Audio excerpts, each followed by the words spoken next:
Right, hello, I'm Debs, this is Debs Made This, and this is Friday Sews. So, first things first, I'm sorry for my hair. I've been in LA, it's been very sunny. I'm not going to go and wash and dry my hair. I only noticed because I looked in the mirror because I was checking out what I was wearing, to tell you. Okay, I've had a week of some successes and some failures. I do like that, Tim. I've had some ups and downs and I've managed to save a couple of things and I've got some ideas for how to refashion some things. So before we get started, I'm going to say what I'm wearing because I always forget. This is my Cali shirt dress. It's very old. It's maybe about 4 or 5 years old. It beautifully demonstrates why I need a high round back and forward shoulder adjustment on a top pattern. I will put some pictures in so you can see when it's sitting where it's supposed to sit, how it hangs, and when it's sitting, how it sits on me, how it hangs. I have square shoulders and very prominent trapezius muscles, which are these ones here, partly because I'm quite tense, partly because I swivel a lot, partly because I do a lot of yoga. So some of it is just me, but it means I have a lot more muscle bulk here than quite a lot of the standard patterns would be drafted for. I also have a bit of a forward poke of my chin, which is getting a bit better with a bit of practice, but I still need a bit more room here to allow this shoulder seam to sit where it's supposed to sit, and therefore the rest of the dress or shirt to sit right. So I might have to make another one of these when I've made the adjustment.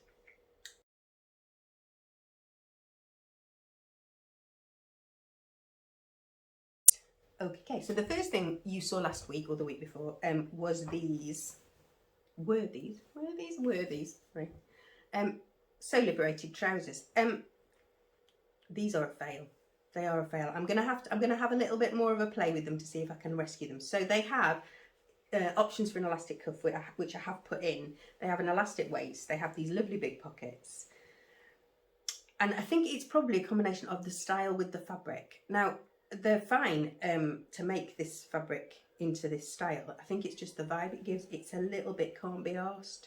So I think there's a really fine line between kind of elegant, kind of clean, and can't be bothered, and these are just on that wrong side. So I think my plan is to take off the cuffs, give them a little roll up cuff, like a rolled hem instead, and kind of see how I feel in them then. I kind of put the cuffs in because I've got a pair of Nelly joggers that I love that have got cuffs, which are just live in, which are made of linen, which are just fantastic. But I think they've just got some other details that make them look a bit more polished, but never mind. Okay, so that's number one thing. So my silk jersey, which was destined to be like a matching set in this and the next pattern, is not looking very hopeful. I haven't brought it down again. I'm really sorry. I will take a picture of the silk jersey and put it in here. So that you can see what I keep chunnering on about. So the other part of it was this, my second fail of the week.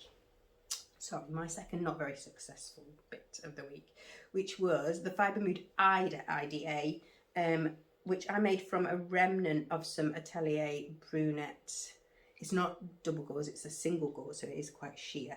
And in my head, those two together would kind of be like a slouchy two-piece vibe, but this does not work for me at all. It sits completely in the wrong place. I will put a picture in of me wearing it if I get a chance to do so. And I think the problem is this seam. So the seam is, the curve on the shoulder seam is really pronounced. And for me, as we've just talked about, because I've got that great big chunk of muscle there, it just won't sit straight. So I think I might be able to still make it work. It's just whether I can be bothered. So if you know of a pattern similar to this, similar to the Fibre Mood Ida, that might work for me, would you give me a suggestion down below? I know there's the assembly line cuff top, but it's just because that's so expensive, like £20 for a pattern, which is just a bit gobsmacking. And I should be able to get this to work, and I think it just has to do with the shape of that shoulder seam. So I can probably do it. It's just whether I can be bothered to spend the time when I've got all these other things waiting to be done. So that's number two. Number three was, well, I'm calling it a success. It's not quite a success. It's probably still a work in process. So my other job is that I do aromatherapy, complementary therapy, myofascial release, which is lovely. Please try it if you haven't. So I have a bed and a face cradle that people use, and I had bought, when I first started out, a white cotton terry toweling, which is just a bit scratchy and not very pretty. So I had bought previously some lovely bamboo terry toweling, and I spent a long time trying to find something that didn't have too much, that didn't have any polyester in, actually, for this one.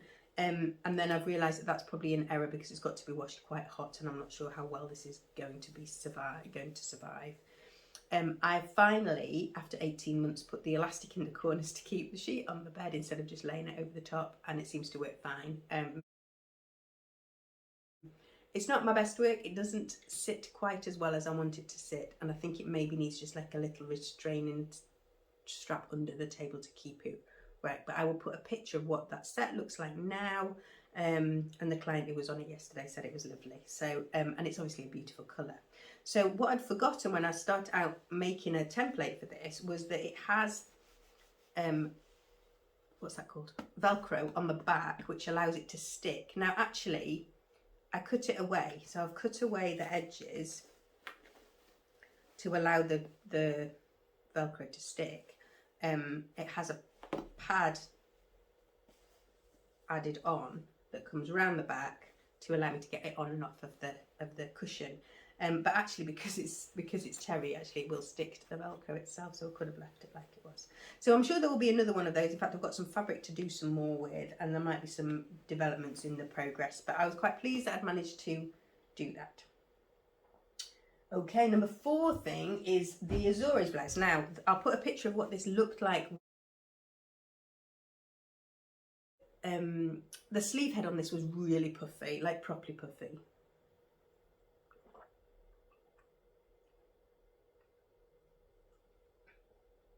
And I just didn't like how it looked. It had got shearing at the wrist and around the waist, which is all supposed to kind of give the shape and bring it in. Didn't like how that felt on me at all. Now, whether that was that shearing thread, because it was just what I had in my stash, or whether that's going to be all of them going forward, I don't know. So, but in the meantime, what I decided, so I took this out. It was in the charity shop box, and I took it out of the box and thought, I'm going to try and see if I can rescue this because it is such a lovely colour.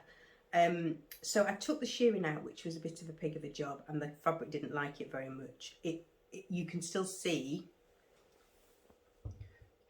where it's been, but it obviously hasn't been washed since I took it out, so I think it'll be okay. So, excuse me.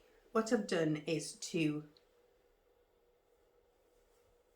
make the sleeve head kind of plain, so I've narrowed the width of the sleeve just in the first kind of 3 inches from the arm's eye, just to take away some of the poof that was at the top of the sleeve. And at the moment I've just left the sleeves kind of straight, and what I've been doing is to roll them up. So I'll put a picture of how I've been wearing it in. And what I'll probably do, I think, is just hem it at kind of about this length, so that I can kind of roll it up if I want to, or pull it above my elbows, but so when it's sunny and my little strawberry blonde skin catches the sun very easily, unfortunately, I've at least got a sleeve I can put over the top of it. So I'm calling that one a win or a rescue, even though it's not quite there yet. But I think it was a bit of a pig to undo all the shearing and then undo all the overlocking on the sleeve and then undo the sleeve and then refashion the sleeve and then put it all back together. But yeah, I think there's much more chance of me wearing it like it is now. So I'm going to see. I'm going to give it a couple of weeks and see if I wear it, and we'll see. I will report back. Okay, and the progress on the blue cross, so you can see it on the circle dress. So it's coming along nicely, I think. Front is done, I reckon. Back is getting there. So I've got some there. I don't know if you probably won't be able to see that there is a large circle on the hem of this right side. I did think about putting something on the bottom and then echoing on that side, but I didn't really want a big circle on my bottom, so I'm not doing that. So I've got this one to finish. This always happens when you sew in a circle, it kind of puckers, so I've got to stretch it out again a little bit. But I've really enjoyed it. It's probably knowing when to stop, but I think that's probably about it, and then I'm going to wear it for a bit and see. I am going to make another LED, and I'll talk about that in my plans video.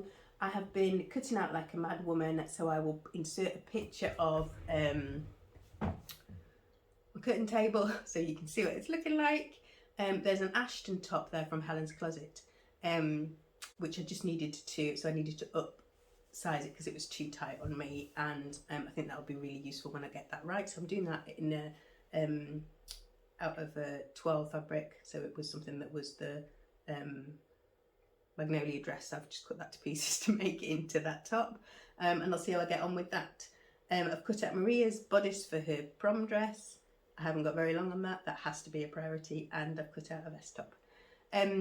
Oh, Helen's Closet have released a little collection, studio collection, with a